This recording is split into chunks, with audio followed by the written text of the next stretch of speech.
Oi, gente, tudo bem? Eu sou Denise Ramos, sou ativista socioambiental, sou uma mulher negra de pele clara, tenho cabelos longos, estou usando óculos. Sou ribeirinha de uma comunidade que chama Carão. E hoje a gente vai falar de uma pauta que eu cresci lidando e trabalhei nos meus primeiros anos aí de ativismo muito sobre, que é a questão de água e saneamento.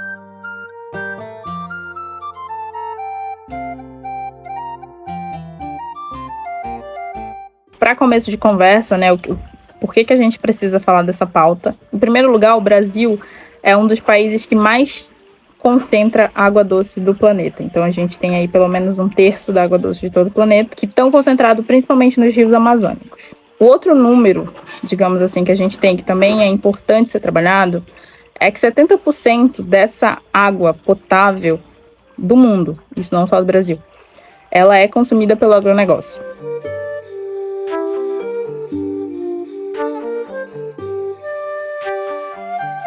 Então, fora, se a gente for olhar aí para a questão da moda e para a questão de produção de outras áreas, assim, mas o agronegócio, ele de fato impacta muito esse setor.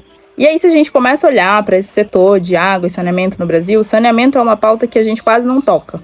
Então, assim, ninguém fala sobre, todo mundo finge que está tudo bem, e a gente sabe a realidade do Brasil, principalmente em comunidades periféricas, que não existe essa pauta. Então, assim, ou ela não existe ou ela é pouquíssimo olhada.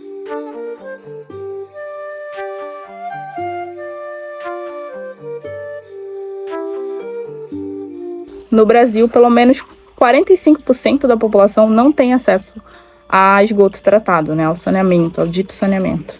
E existe hoje muitas formas, de fazer saneamento e fazer ele de uma forma sustentável, digamos assim. Mas se a gente não está fazendo nem o básico, a gente não vai mudar a forma para tentar que ele seja mais sustentável. Quando a gente aterriza para a região amazônica, isso fica ainda mais preocupante, porque a gente tem comunidades que são comunidades flutuantes. Essas comunidades, elas não têm acesso ao saneamento, tanto quanto as comunidades periféricas, tanto quanto as outras comunidades ribeirinhas, indígenas, etc.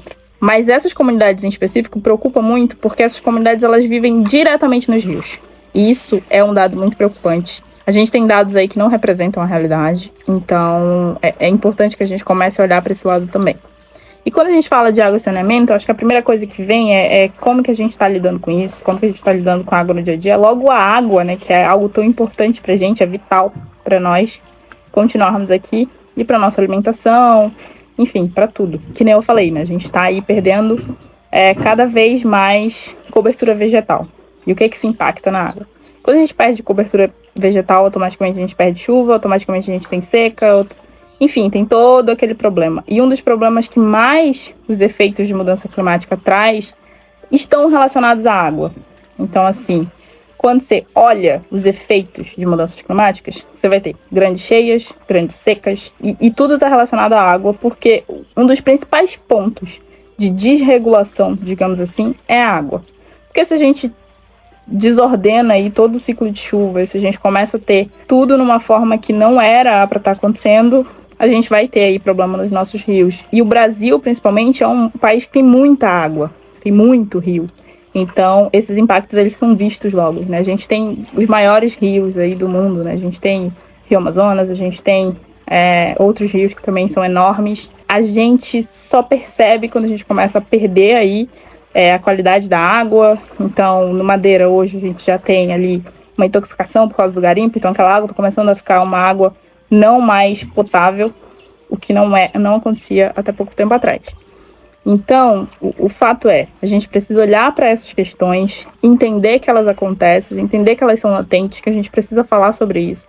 A pauta saneamento precisa ser uma pauta política, precisa ser uma agenda política real, porque a gente ainda olha para isso como se fosse algo para se fazer, tá ali para cumprir tabela, é importante que esteja no plano de governo, mas não tem solução.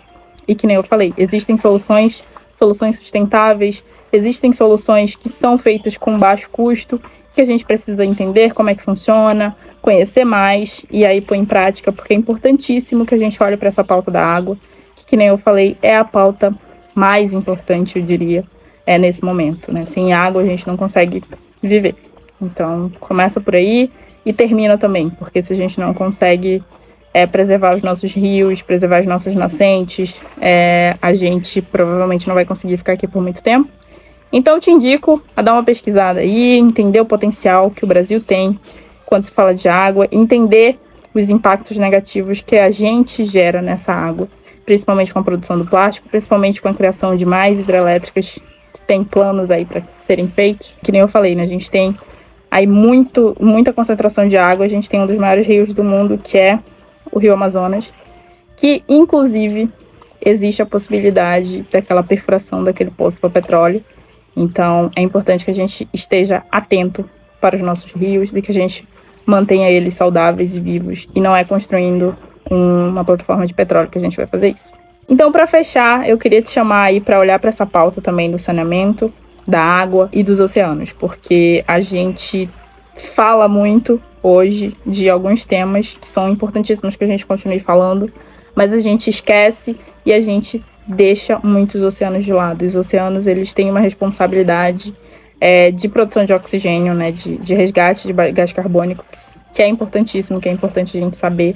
Então eu te indico dar uma pesquisada sobre isso e olhar aí os estudos e também entender os projetos legais que estão acontecendo nesse âmbito. E é isso. Em breve a gente conversa sobre outro tema.